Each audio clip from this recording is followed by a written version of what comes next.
Bakit iba ang uniforme ng mga pulis sa old movies? Magandang araw sa inyong lahat. Ako si Professor Ipaliwanag ng University of Life at ngayong araw pag-uusapan natin ang isang bagay na baka natatandaan pa ng mga tito at tita ninyo. Ang Philippine Constabulary. Bago pa man mabuo ang Philippine National Police na kilala natin ngayon, may isa ng organisasyong inatasang panatilihin ang kaayusan at seguridad sa buong bansa.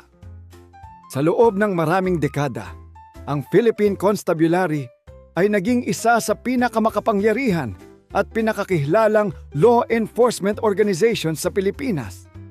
Ngunit paano nga ba ito nagsimula? At bakit ito tuluyang nawala? Alamin dito sa The Taglish Explainer. Ang topic na ito ay mula kay Macarena 23. Salamat sa suggestion mo and shoutout sa mga estudyante ko riyan sa San Juan. Bago pa dumating ang Philippine National Police, may nauna ng pambansang puwersa ng kapulisan sa Pilipinas. Pero bakit nga ba ito pinalitan? Halika't balikan natin ang kasaysayan. Pero relax lang, hindi ito exam sa araling panlipunan. Ano ba ang Philippine Constabulary? Ang Philippine Constabulary o PC ay itinatag pa noong 1901 noong panahon ng mga Amerikano sa Pilipinas. Ang pangunahing trabaho nito ay panatilihin ang kapayapaan at kaayusan sa buong bansa. Sa madaling salita, sila ang unang nationwide police force ng Pilipinas. Pero may twist. Hindi lang sila ordinaryong pulis, para silang combo meal, pulis plus sundalo. Kasi sa loob ng maraming taon, ang PSA ay naging bahagi ng military structure ng bansa bilang isa sa branches of service ng Armed Forces of the Philippines o AFP, kasama ng Army, Air Force at Navy. Kaya kung mapapansin ninyo sa mga lumang litrato o pelikula, medyo military ang dating ng uniform at training nila. Kung baga sa modern terms, PNP ngayon, parang barangay-friendly police. PC noon, parang police na may military vibes. Ano ang nangyari noong martial law? Noong panahon ni Ferdinand Marcos, naging napakalakas ng kapangyarihan ng Philippine Constabulary. At dito na nagsimula ang problema.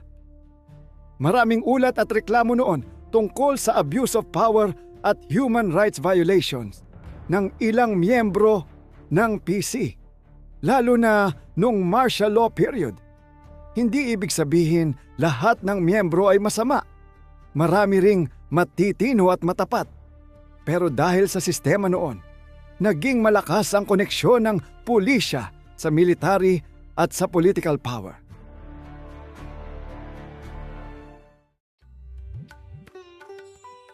Pero dahil sa sistema noon, naging malakas ang koneksyon ng pulisya sa military at sa political power.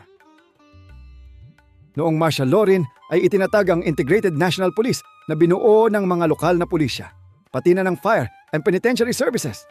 Ang INP ay nasa ilalim ng PC, kaya may tinatawag din noon na PCINP, kung saan ang hepe ng PC ay siya ring Director General ng INP.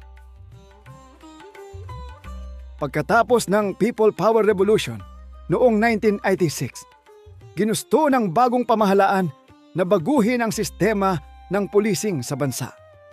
Dahil dito, nagkaroon ng mga reforma para gawing mas demokratiko at civilian-oriented ang police force ng Pilipinas.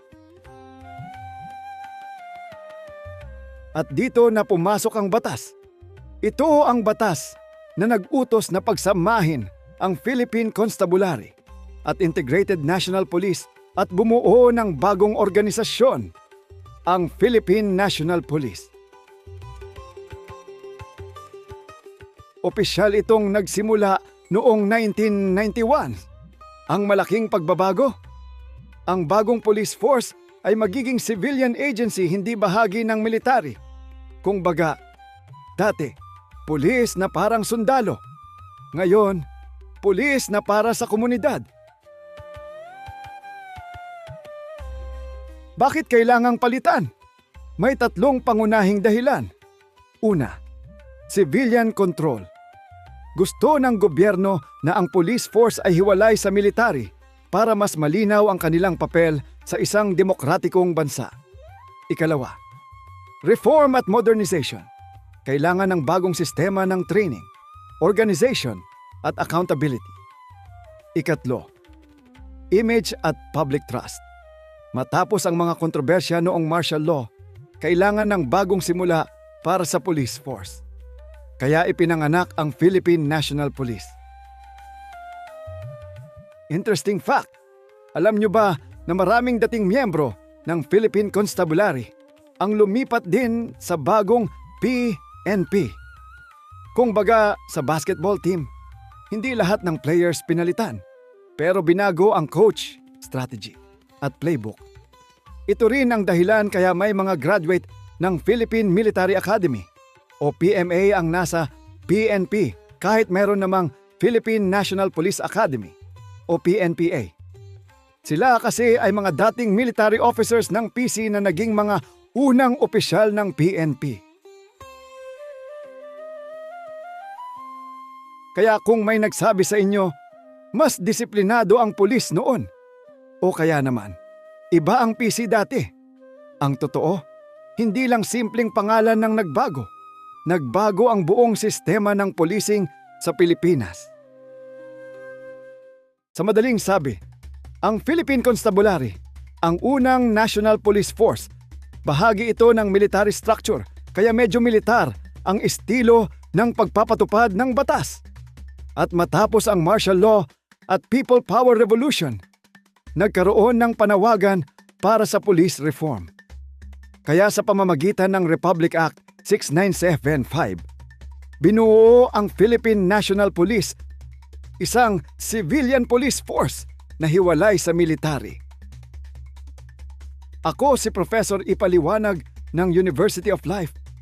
Nagpapaalala sa inyo na ang kasaysayan ay parang lumang family album.